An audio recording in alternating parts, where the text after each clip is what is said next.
the development of technology companies, of SaaS companies, of fintech companies, their assets, their valuable assets to the world, to an IPO, to an eventual sale, is going to be their intellectual property. And understanding that their IP stack is its most valuable asset, its brand connected to that IP and assets are its most valuable asset, is key. Welcome to SaaS That App, building B2B web applications, the podcast where we share real-world stories, practical advice, and tech insights for those building or thinking about starting a tech-enabled business. I'm your co-host, Aaron Marchbanks. And I'm Justin Edwards. Each week we bring you the stories, strategies, and insights you need to build your SaaS or tech-enabled business smarter, not harder. Let's dive right in.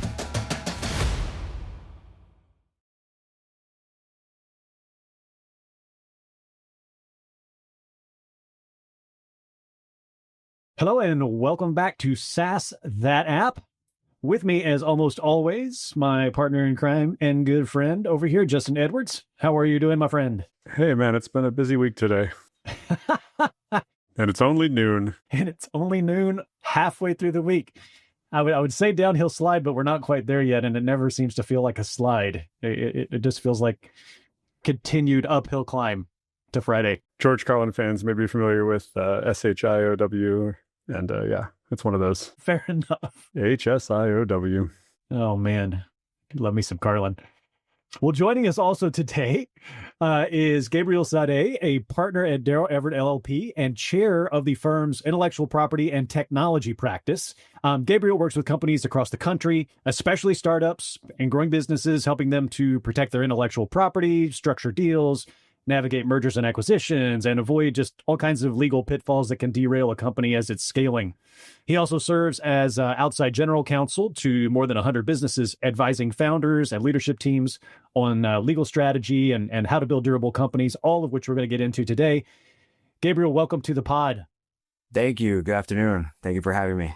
Absolutely. So first question, always the hardest one, and just to kind of set the stage in context. So you started your career on the litigation side. You're spending a lot of time now advising businesses strategically. So what drew you into law in the first place, and then specifically toward technology and IP?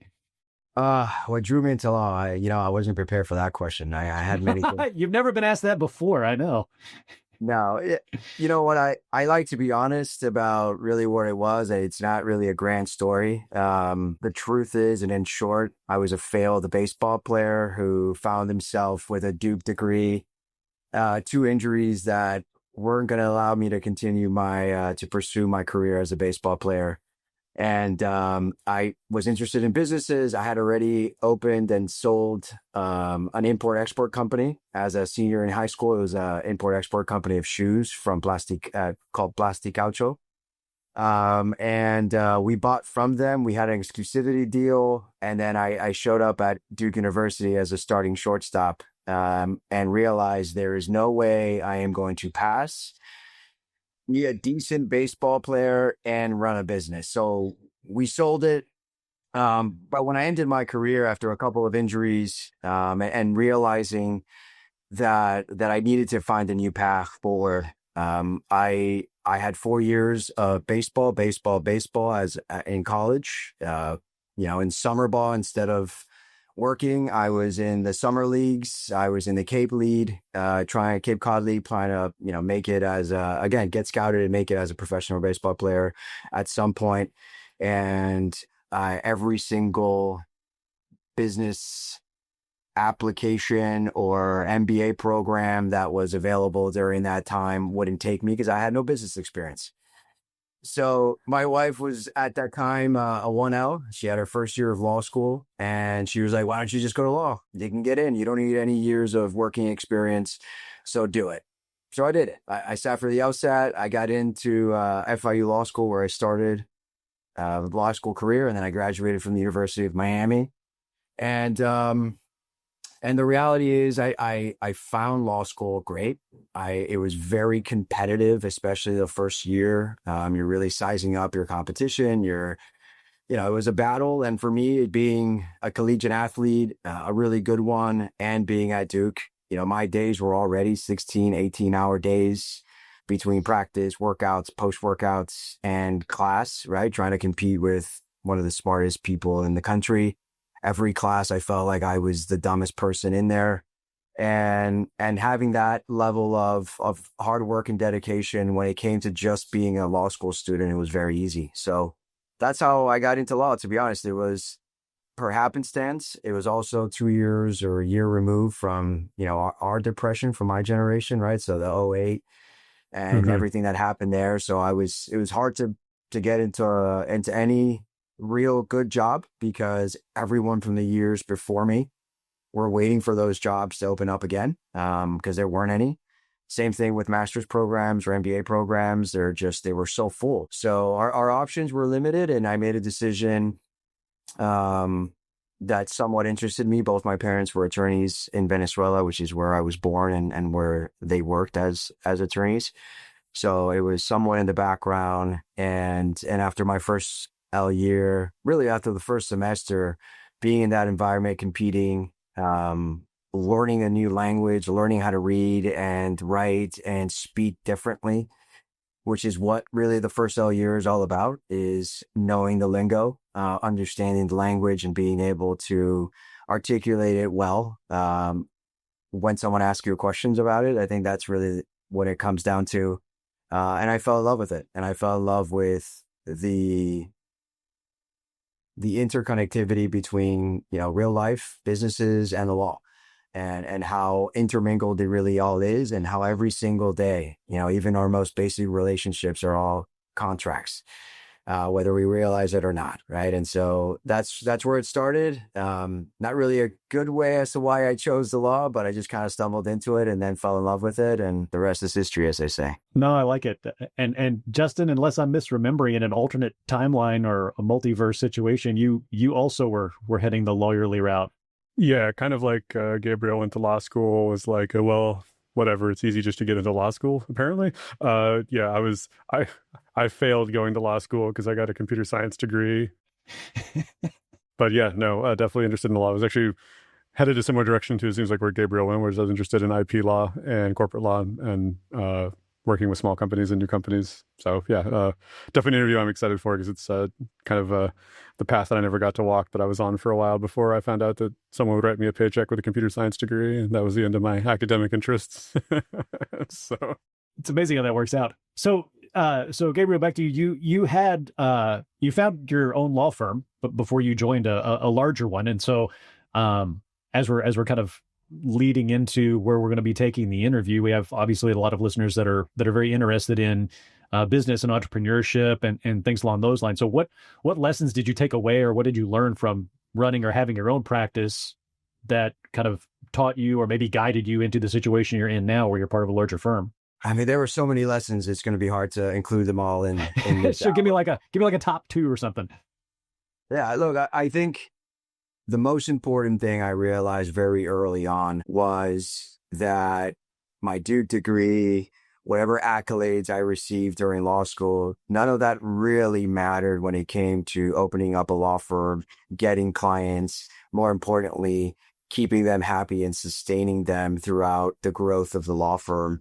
It was really about relationships. It was the social capital that I had accumulated up to that point, both professionally as a former litigator working at a larger firm before I started my own law firm, as well as personal relationships and, different clubs that I was involved in. At that point, I was very big into triathlons, and I was doing a lot of long distance triathlons. And you'd be surprised, a group of a bunch of skinny dudes riding in tights all around Miami, you build a lot of good relationships, and you have 2 or 3 hours of really getting to know people and understanding their businesses and what they do. And all of those key relationships was really the foundation of Saade Law. It was what got us basically all of our clients. I would say in the 6 years that I ran my law firm, over 95% of our clients came from my social capital. It came from people that I knew, people that I worked with, people that I was friendly with, that I trained with. It's really, I can't emphasize enough how important it is to have conversations when you're anywhere. Just meet people, be nice, be courteous, tell them about yourself, but more importantly, ask them about them and what they do and what they love, and provide context and value to their life, because that's going to pay dividends down the road. And I'm not saying just do it for that reason. Oh, sure. But if you do it, it does pay dividends, and it is really the foundation of the firm. I would say all the marketing and Googles and ads and videos, 5% or less of our clients came from that. And then the second lesson, and I think the harder one to learn, happened very early. So I started the law firm April of 2019. We all know what happened March 2020. So I really needed to be conservative in how I grew and the pace of the capital that I was spending, the rate that I was spending. It's very easy once you're in it to kind of continue to grow, and you have so much work that you feel like you're drowning, and all of a sudden, you go from a firm of 2 to a firm of 5 to a firm of 10, and it starts feeling like it needs to grow at that pace because the work is there. But COVID really was like, hey, buddy, everything's done for 3 months or 4 months or 6 months. How are you going to continue to grow? How are you going to pay your payroll now? Clients aren't going to pay if you're not working. Clients aren't going to pay for litigation if there's no courts. And that lesson of being conservative, being patient, taking your time, knowing that everything comes in bell curves, really, because you're really, really busy. You feel like you're suffocating. You're concerned as a lawyer that deadlines are going to be missed, are going to be blown, and you need the staff to make sure that that doesn't happen. But then there's a lull in the work, because there's a natural flow to litigation. There's a natural flow to workflow. And only once you reach a certain volume does it stop being a bell curve and more of just like a straight line across, where you have just steady streams of work. So when one company doesn't need you, the next one needs you. When that one doesn't need you, the next one needs you. But it takes time to build. Right. And one of the mistakes that I made was growing too fast. We started doing very well very quickly and grew. And one outside general counsel job turned into 100 in less than 2 years. And so, having the patience to grow slowly, methodically, be ready for a COVID to hit, even though, God willing, it doesn't ever happen again. And we all lived through it. I think we all learned a lot of different lessons during that period, but being ready to sustain and asking yourself as the owner the hard question: if you didn't receive $1 for the next 3 months, would you be okay? Would your employees be okay? Would your family be okay? And if the answer is no, then you really got to take a hard look at what you're doing, how much you're spending, where you're spending it, why, how much time you're spending on what, and have those tough conversations with yourself very early on, because those will pay dividends later on. Real quick, this episode is brought to you by Delta Systems, which is what Aaron and I do when we're not talking through microphones to you, the people of the internet. We've got a really, really great software team here, and we love to work with cool people on cool projects. So if that sounds like you and you've got a problem or you're in some kind of a jam, go to deltasystems.com, grab a time with us. We can beat up on your problem together, and if there's a fit there, amazing, we'll help you out. So deltasystems.com, grab an appointment, and hey, maybe we can work together. Yeah, I love the notion of, it's who you know, even more so than what you know. And that's something that my wife and her family talk about all the time in business as well. It's something that I heard growing up. And I consider myself kind of a people person. And so that really rings true for me, because I don't know very much, but I know a lot of people. So it's always been something that you can lean on, those relationships. That's great. Yeah, I can't echo that enough. We had the exact same experience, and still to this day, sometimes my phone rings and a lot of money shows up because someone knows my name and knows who I am. And even though I haven't been putting myself out there in that way for a long time, it's your network and your brand and people you know. So I love that you highlight that. I guess, what does outside general counsel do? And then how does kind of more generic corporate law and IP law kind of differ? And what was your path through kind of those different things? Yeah, and it all started with what I alluded to, which is when COVID hit, and I was a serial litigator at that point. I had done some corporate contract work. Started really as a litigating attorney for contract disputes, partnership disputes, at the end of my career at my first firm. And when COVID hit, courts were closed. The only work that I had was coming in was this outside general counsel concept, which is simply in that day, it was for a multifamily developer that just needed help with their joint venture agreements for the development of multifamily developments that ultimately they hired themselves to develop, to construct, and then transferred it to their own property management entity. And that property management entity ran the multifamily for several years. And so when the JV needed help in terms of contracts, so just very basic third-party contracts, when they were going through vendors, negotiating with AT&T to install all of the service lines and everything within the development so that every single unit had, its Cat 5s, its Cat 6s, and its internet, its telephone lines. They themselves grew very quickly as well, and their in-house counsel really couldn't keep up with the volume. So they reached out to me, say, "Hey, I know you litigated some of this stuff for us. Can you just negotiate the contracts for us?" And so I came in as, at first, just negotiating. I was very good at talking, and I can talk someone until they didn't want to see me anymore or hear from me anymore about one single provision of a contract. And they're like, "Whatever the guy wants, just give it to him. Just get him off the phone." And really that led to doing more of that work. And so instead of just negotiating those contracts, I was also drafting them. I was redlining them. I was revising them. And I was the overflow for in-house counsel. So that's the way I like looking at it, is outside general counsel is really the overflow of everything that an in-house attorney does, whether it's corporate structures and corporate documents for relationships between the partners themselves inside of a business entity, to relationships with outside parties and third parties in their vendor contracts. And that's how it all started. And that kind of practice grew from my client 3, 4, and 5 to my clients 5 to 85, all came as outside general counsel. And it was a service that I realized, especially during COVID, was essential, because there were many things that I had experienced in that most in-house counsels had never. Most of them have never litigated these type of provisions. A big thing that was happening then was business interruption insurance.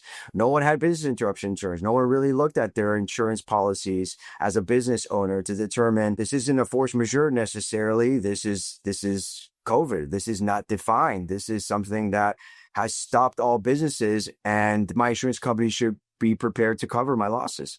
And that wasn't the case. And so it was about providing some of those litigation standpoint perspective to contracts that were existing that in-house counsels weren't prepared to handle, and expanding from there and allowing them to use me as a resource to supplement their work. And that's how the practice really began. And that's how, Saade Law grew in the first couple of years, was all providing this very unique outside general counsel perspective and assistance to all of the in-house counsels that were essentially my clients. They were the people that I was reporting to that would give me my assignments. And sometimes they took credit for my work, but that was okay. So long as the business thrived and excelled, and those contracts ended up being very profitable and useful for them. Yeah, it sounds like very similar to doing tech consulting. Just obviously it's legal side, but yeah, we do fractional CTO, and sometimes our work gets claimed by other folks internally, and that's kind of fine. And we get a check at the end of the day, which is why we show up. So I know how that goes. I actually, and I don't know at what point in the conversation we talk about it, but I had a very interesting call yesterday about something like this, right? Essentially hiring a third party to do work that from an outsider or a consumer standpoint appears to be the work of the entity, but it's really this third party that's handling it. And the legal consequences of that and the reality of that once litigation ensued. So it's pertaining to ADA compliance. I don't know where in the podcast, and I'm not trying to dictate where we go, but run with it. I love it. Thought that I think would be very interesting and relevant to this podcast is, because that's something that's currently being litigated in New York right now, and you guys probably can speak intelligently about it.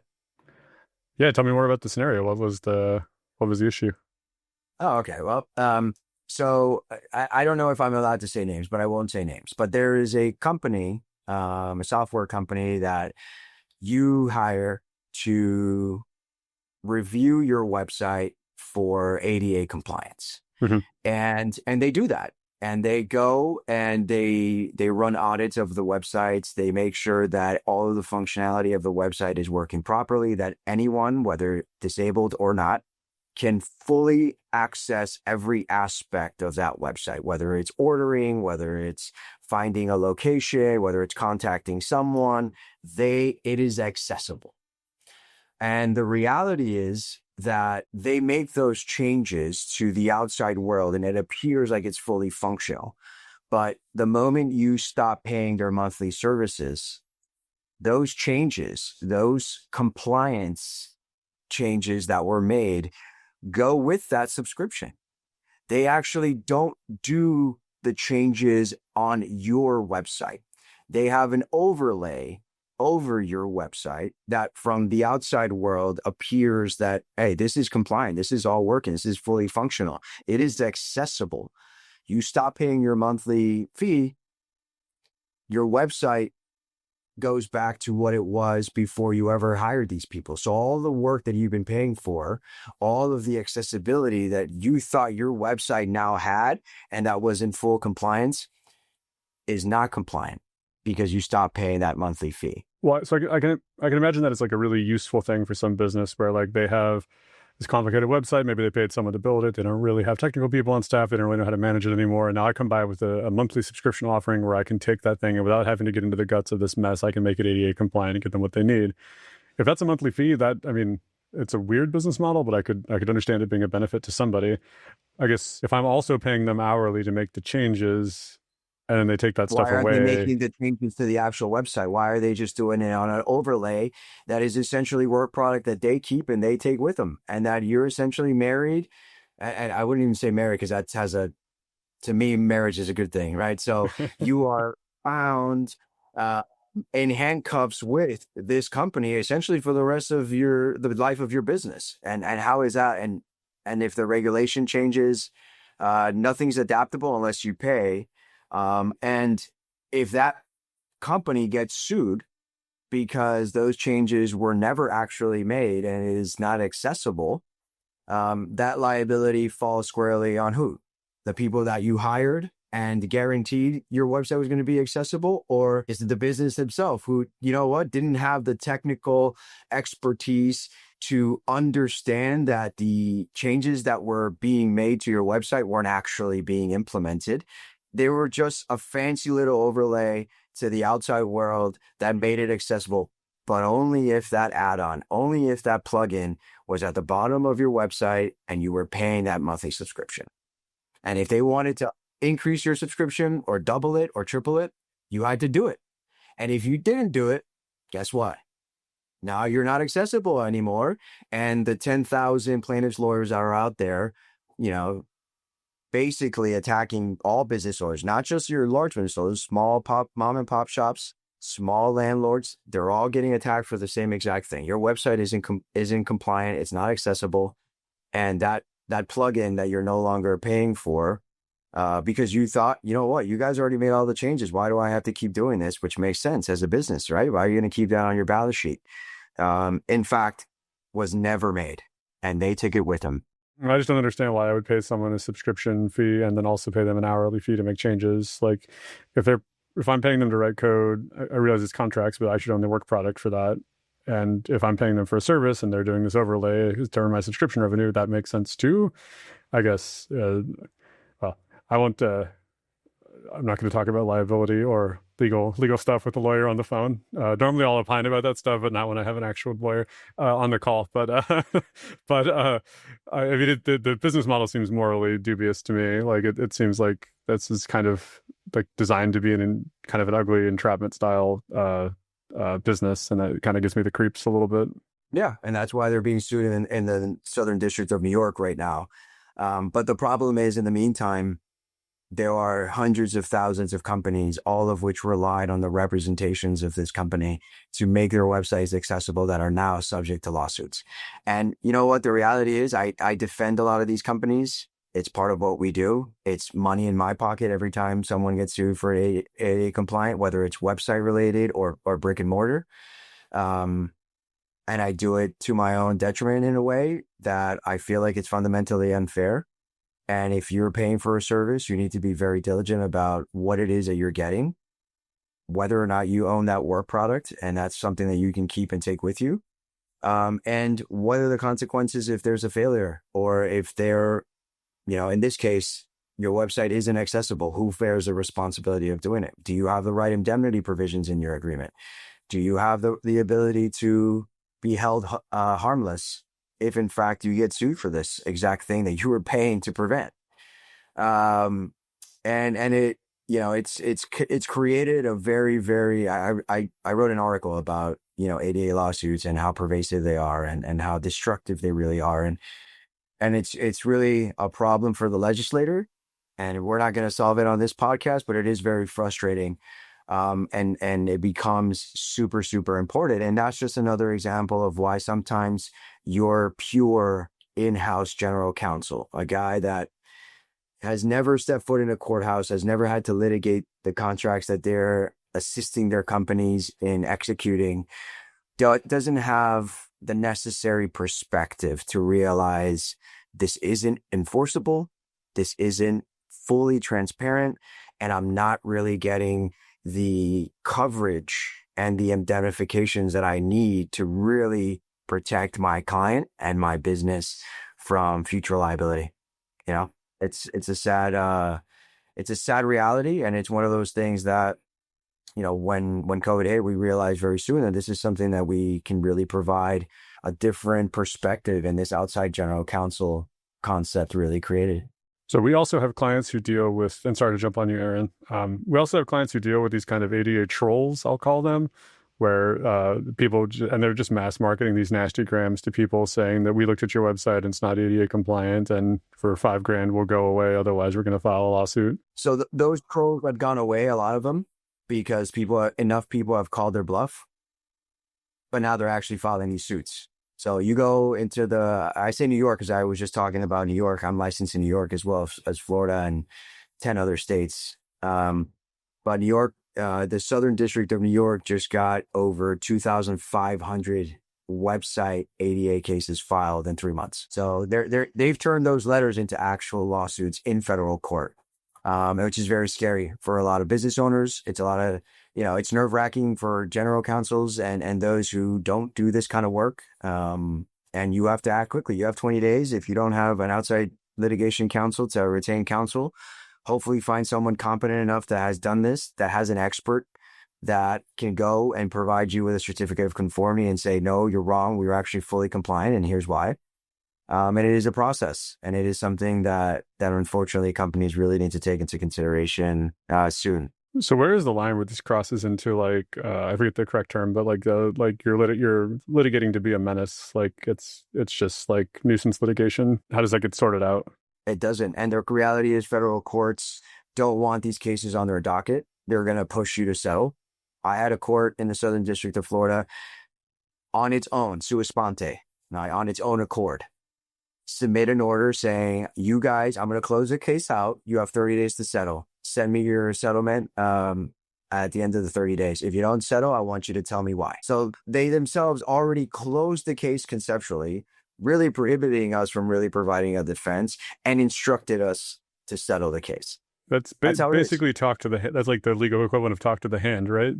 Talk to the hand, or to your local congressman, and go see if they will change the law, because the law gives plaintiffs' counsel and these individuals the civil cause of action. Whether they get damages or not damages, or, you end up spending more time and more money fighting it than you do resolving it. But it's gotten to the point where it's abusive. And it's really, really burden, especially on small business owners, on landlords that own one property, that are barely making ends meet. And now you throw in a $5,000 or $10,000 settlement, having to hire an expert. It could really disrupt, and if not bankrupt, businesses. So I got one more legal thing, Aaron, and I'll stop talking over you. So do you think there will be, or would you support some kind of like a SLAP lawsuit equivalent for these kinds of cases as well? And you might be better to define SLAP than I am, but yeah. I 100% would support it. Not only would I support it, I have reached out to a lot of my colleagues and friends and lobbyists to say, I need you guys to help me put together some kind of SPAC and some kind of organization that can go out and reach out to companies and get everyone together to make some change, because this needs to change. It cannot be this. It should not be up to plaintiffs' lawyers across the country to enforce federal statutes and state statutes regarding ADA compliance. It shouldn't. It's disrupting a very important part of our economy. It's destroying small businesses. And it is creating an incentive for people not to open up and to be entrepreneurs, and not even entrepreneurs. A lot of times, I mean, I grew up with like, oh, I want to make enough money so I can go buy a property and I can rent it out and I can have that rental income and that can supplement my income. That was a big dream of many people. But now you open up a shop, or you open up, you get a house and you lease it out. You run the risk of all of a sudden I get a lawsuit from a plaintiff's counsel and it's going to eradicate all my winnings for the entire year, or, you bought something that was pre-2010. You were compliant pre-2010 when the ADA changes were made, and there's been other updates since then. And you didn't do anything to the building other than buying it. But to prove that you didn't actually have to become ADA compliant in accordance with the 2010 regulations, it's going to cost you more than giving plaintiff's counsel and their alleged handicapped person $10,000 to resolve the case. It's very, very, very unfortunate. It's something that needs to be changed. It's something that we need to gather all business leaders and business owners and say, enough's enough. Let's go to Tallahassee in Florida. Let's go to, your congressman. Let's go to DC and let's make changes, because this is not the path forward.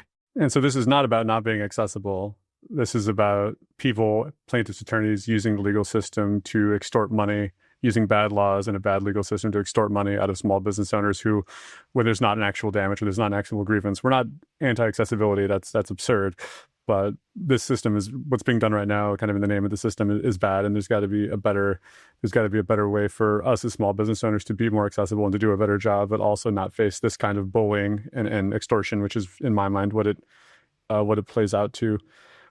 Really quick, because I want to close the loop on SLAPs. So there are laws in a lot of states where if you file a lawsuit against somebody and it's mainly like you basically assert that basically the only reason you filed this lawsuit was to cause somebody problems and stop them from expressing their opinion in public, then there's like a mechanism that short circuits the whole lawsuit. And so we're talking about installing something like that, where it's like if we could assert that these ADA lawsuits are in some way like a nuisance or like an extortion style lawsuit, then it puts a burden back on the plaintiff to actually say, no, I've got a real case. And then they have to come back and present more. Is that a fair treatment, Gabriel?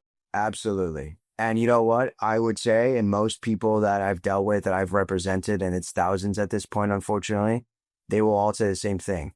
That individual who's filed this lawsuit has never stepped foot in my store. They've never come to my building. They didn't even try and access. The kind of person that is allegedly the one bringing this lawsuit would never visit my website, because we don't sell to that demographic. In fact, you would never go there. It's just not something, it's a man in a online store with women dresses only. You know what I mean? Like, that's just an example. It's not based on any truth, but that's just the kind of thing that you see, and something needs to be done to stop it. I feel like I took you guys in a path that was completely different, but it just triggered that thought in my head about, these outside parties and how important it really is as counsel for you to be aware of the potential consequences of not understanding fully how important and how these SaaS companies, right, and these cloud-based companies that perform work that you rely on your day-to-day, You don't own your data. You don't have your information. There are confidentiality risks in it. And you need to be fully aware of how you're using them and what services are actually providing you and what protections you have in the event things go wrong. An extra hassle for them because not only are they dealing with the litigation aspects and all the costs and time associated with that, but now they're also having to deal with us because, frankly, we don't work for free. So, it's trying to find a balance to help them, a long-term client, balance against this thing that's just, it's so frustrating. And that is a prime example with the ADA, but it's been with other things as well over the years. When you start talking about systems and software and applications and e-commerce processes, having the right steps, going through the right steps. Do you do it this way? Well, why would we? It's just, there's just silliness. I don't know how else to put it. And I know that's not legal terminology, but silliness, I say.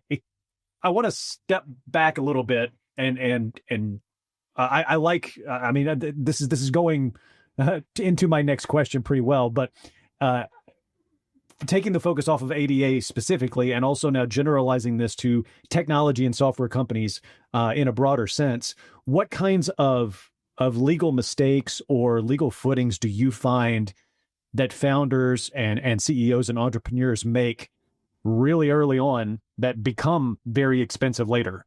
Yeah, I think, one of the things that is essential, and it depends on the type of business you're in. It applies primarily to companies whose assets are not fixed, right? If your assets are fixed, then it's not necessarily as important. But the development of technology companies, of SaaS companies, of fintech companies, their assets, their valuable assets to the world, to an IPO, to an eventual sale, is going to be their intellectual property.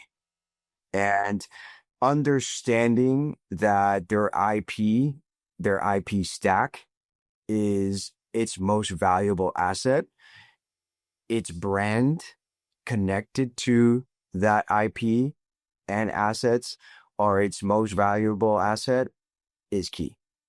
A lot of times I have come across very, very great, and let's just stick with software companies, fintech companies that have great products, that have great services, but failed to, at the very beginning, dive into the market to evaluate whether or not they can brand themselves, whether or not, because you can always update your codes, you can update your software, you can improve it, you can change it, but what you can't always do is change or modify or adapt your brand, because brand recognition, goodwill associated with your brand, and that brand recognition and the quality of service that you're providing is key. And that's, at times, that goodwill is one of the more valuable things that you can trade. And if you don't take care of that at the very beginning, you may find yourself with a great product and an opportunity to grow, an opportunity to expand, an opportunity to sell. But you can't, because there's 5 other companies with your same name, same kind of sounding name, your same kind of mark, same kind of logo, that could create extreme confusion, that can make you lose market share. And that ultimately may cost your ability to grow and expand and actually sell the business because you can't protect it. So going through that diligence at the very beginning is very, very important. Is my name out there? Is it already associated with a particular service? What is that service? What class are they in? And what can I do to differentiate it now, when I'm still mobile, when I'm still agile? Not when I've invested $5 million into the business. Right. You've created a great reputation for yourself within your geography. But the moment you get out of Miami-Dade County, if you're in Miami-Dade or wherever you are, there's another competing business that offers a similar service that sounds just like your company. You just did a disservice to yourself, to those who were invested in you, and to the growth of your business. And we all live and have dreams to grow and to expand, but you gotta take a step back, make the right investments at the very beginning to explore the viability of your brand. I'll refer listeners back to a super early episode we did with Reed Lyle, who owns a print shop in the Midwest. And the original name stepped on the toes of Yeti, the cooler maker, even though it was not the same name and they were not in the same business. And Yeti is a national brand and he had a local brand, and on and on. And well, he doesn't have Yeti in his name anymore, even though these businesses had nothing to do with each other and the mark was very different. It wasn't worth the fight, basically. So he changed his name and got pushed around by them. I think that's exactly what Gabriel's talking about, is do your research early on. Yeah, I mean, and look, and the reality is we fall in love with names. We fall in love with a logo. We fall in love with it as owners. And then, ego takes over and you want to do everything you can to protect it. And this is mine. But the reality is the law doesn't say or doesn't care really what your ego says or what you love, but what's going to prevent market confusion.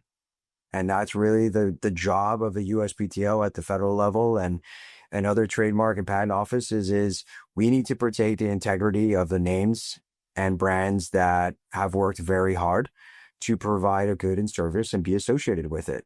And you can't just come in because you love your name and demand a presence in the market. Absolutely. I've got several more questions along the lines of like licensing agreements and things that might complicate intellectual property in general, but I'm also kind of keeping an eye on time. So I want to shift just a little bit. It's a little further down the line now in terms of business maturity. You've handled some, more complex business disputes, partnership conflicts, shareholder disputes. I'm curious if there are patterns that you can share with our listeners that you see and how companies end up in those situations. Branding and brand awareness, marketing aside, what can business owners and entrepreneurs and founders do to avoid those types of patterns? Yeah, I think you touched on it, and it's having the right licensing, the right agreement in place, even intra companies.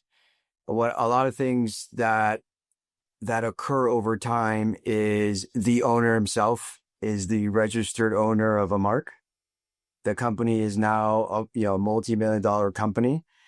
It goes to an IPO or it goes for an asset purchase or some kind of sale, or it's trying to get funding and it's trying to do a big cap raise.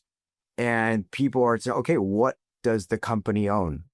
What are its assets? And they never realized that the intellectual property, that the trade name, the trademark is not even owned by the company that's asking for a $10 billion valuation. It's owned by one of the owners. He has it himself. Or there's a business dispute between the members or between the shareholders. And one owner's like, okay, we can argue, we can fight. I own the mark. And the mark and the brand and the goodwill is going to go with me. And it's not an asset of the business. So it disrupts the negotiation table. It creates havoc. It stops sales from occurring because your most valuable asset isn't owned by you.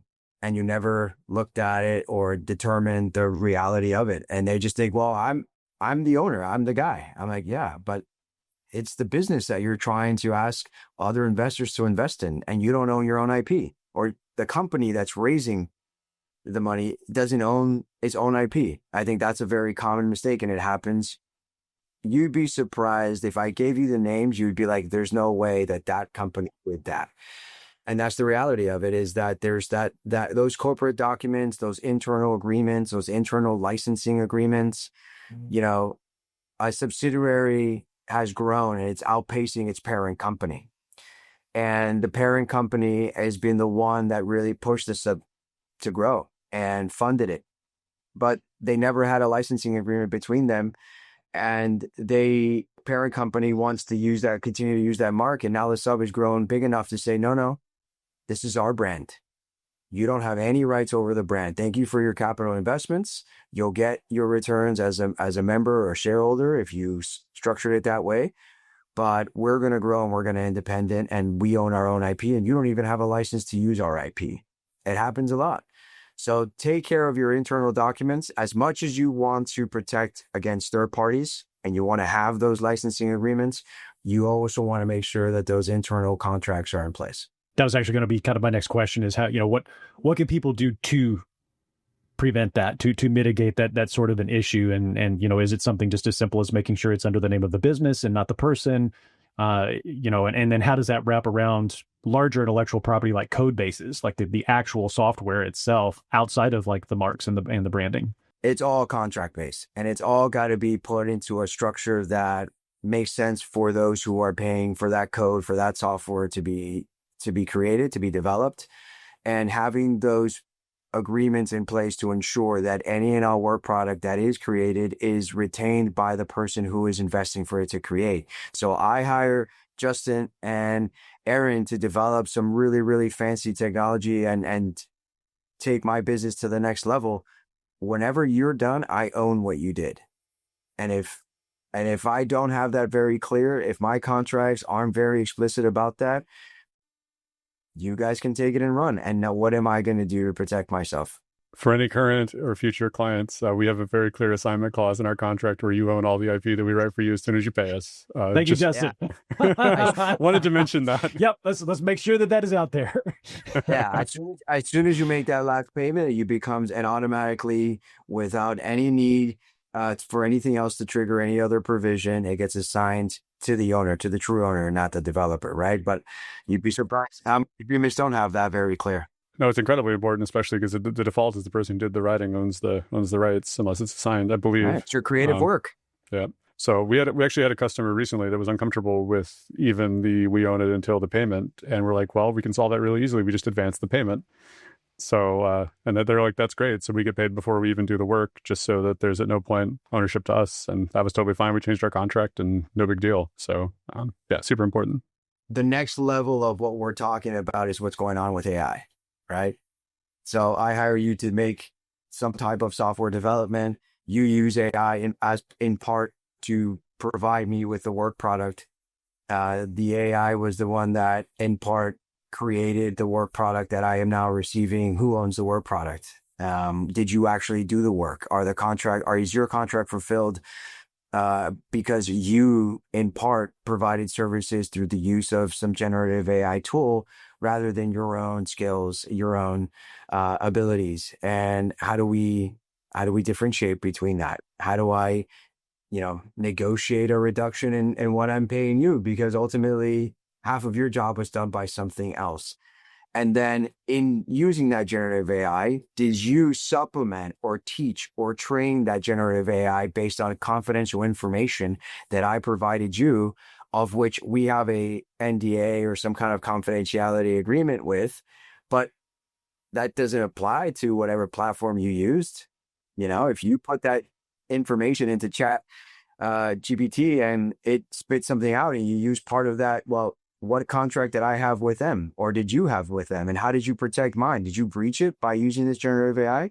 So some of these concepts also have to be included in licensing agreements. They have to be included in marketing agreements, development agreements, software licensing. All of those next level of intellectual property and AI concepts need to be evolved, adapted, and protected in your day-to-day operations, because every single day we become more and more intertwined with generative AI and all these tools that we're all using on a daily basis. Yeah, and I so much want to get into this with you too. I mean, I have we're going to have you back, man, because I really want to get into the legal aspects of AI. Oh, and the privacy aspects. And there's got to be tons of cases of first impression happening on everything you just mentioned right now. We don't know what the landscape is. It's crazy. Right. It is insane. It is insane. It is. I mean, I'm the chair, as you mentioned earlier, of the intellectual property and technology department of our firm. And I would say more than 85% of our time comes in providing opinions related to AI and its use in the legal world. I mean, it is incredible. And for us, so we, at DarrowEverett, we have very, very strict policies on what you can use And we did, we have now started using Harvey AI. I don't know how familiar you guys are with Harvey. And it is a generative AI tool that you train and you provide data, and the confidentiality protections are extremely, extremely tight. We consistently evaluate them, and it is the most important part of any of it, because we could be committing malpractice, we could be violating attorney-client privilege every single day using any of the tools that are seemingly accessible by putting things to Copilot, asking Copilot a question that the Copilot should never hear about because it's attorney-client privilege. And how do you protect against that? How do you ensure that that's not happening? And yeah, I can spend another 5 hours on just this topic alone, but it is very interesting. We'll have you back for at least one more. I would love to go super deep on AI, security, privacy, disclosures, NDAs, all that stuff is fantastic. We're kind of running into the end of our time here. Is there anything we should have asked you, or where can people connect with you? Yeah, you can reach out to our website. All our information and contact is there. My email, gsade@DarrowEverett.com. Happy to help or provide any context or explanations or anything you heard here today. I hope I didn't scare everyone into starting their own businesses. That's not my goal. But you do have things to consider, and we have to all realize the world that we're living in and how uniquely prepared you need to be to start a business and to thrive. Yeah, that's fantastic. Gabriel, it's been a great new angle of discussion for us, and one we've been very anxious to dive into. So thank you for sharing your time and your insights and talents with us today. We've been talking to Gabriel Saade, partner at DarrowEverett LLP and chair of the firm's intellectual property and technology practice. Reach out to him if you've got questions about any of it. Also, a special thanks as always to our listeners. If you like what you're hearing, have ideas for the show, or just want to tell us what's on your mind, hit that like button, throw a review our way, subscribe if you are so inclined, and we will see you all next time on SaaS That App. Thanks for cruising along with us on SaaS That App. We hope you grabbed some insights that were inspiring, actionable, or at least entertaining. If you enjoyed the show, don't forget to subscribe and leave a review. Until next time, keep building, keep growing, and keep those apps sassy.